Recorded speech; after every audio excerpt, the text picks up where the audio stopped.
Joe Bell Bruno is business editor at large at The Wrap, longtime Hollywood reporter for the LA Times and Variety. Where is this coming from, Joe? Well, it is fascinating to see what's going on inside of Disney right now. And we were so close, I would say 2 or 3 months ago, on breaking a story about either Tom Staggs or Kevin Mayer coming back to lead the company. But then at the last minute, they gave Bob Chapek, they gave him back they renewed his contract. So we had to, that story didn't go anywhere. So now what you're looking at, he's got a 2-year window, Tyler, to either find a successor and groom someone from the inside, or he could try to get somebody from the outside like Kevin or Tom, or the third path, he could sell the place. And you just had up a second ago a chart that showed all of his acquisitions. That $7.4 billion acquisition of Pixar, run by Steve Jobs, made the two of them very, very close friends. And this is a deal that got away from him. And people on the inside are bringing that up. People on the inside of Disney? Yeah. Literally, executives and employees of Disney are now wondering about whether this is his end game. Wondering. And I mean, look, I wrote it in the piece done on The Wrap. There are a lot of caveats, right? I mean, it's a $2.4 trillion Apple and a $200 billion Disney. Investment bankers are going to have their hands full putting that kind of deal together. But that's the scuttlebutt inside. Why would Iger come back? Yes, but as I hear him this week and what he has said, he came back in part because he loves Disney. And he believed that Disney was not being managed with the due care for the creative side of the business that he, I think, prides himself on, with due care for the employees. He's had trouble with some of the moves that Mr. Chapek made, especially during the pandemic.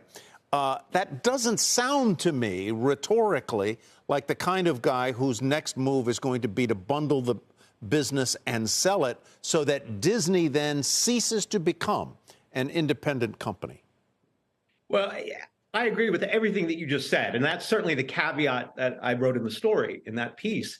But the other thing to think of, and this is what I'm also hearing from the inside, why didn't they bring Bob Iger back before they renewed Chapek? Why didn't he come back then? I think it's just become kind of an urgent crisis inside of Disney to try to figure out what their next step forward is. I mean, their earnings have not exactly been great. You're seeing a lot of money losing going on with Disney Plus, and advertising sales is in a slump.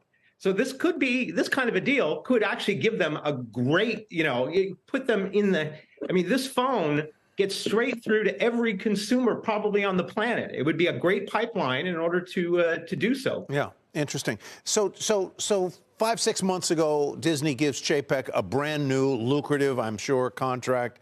So the question then becomes, who pushed Chapek out?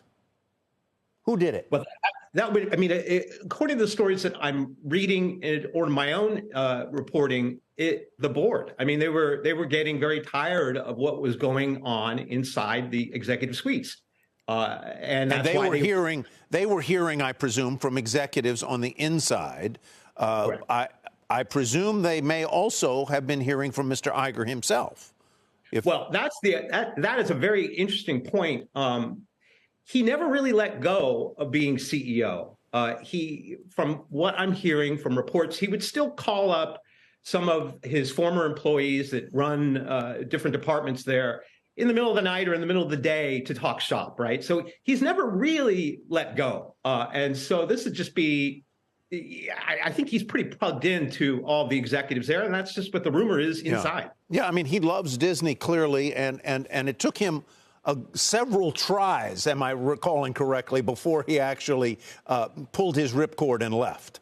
Right. I mean, he held on to, I forget what his title was, but it was a chairman role for the first few years of Chapek, and then left the company altogether at the end of this year, I believe.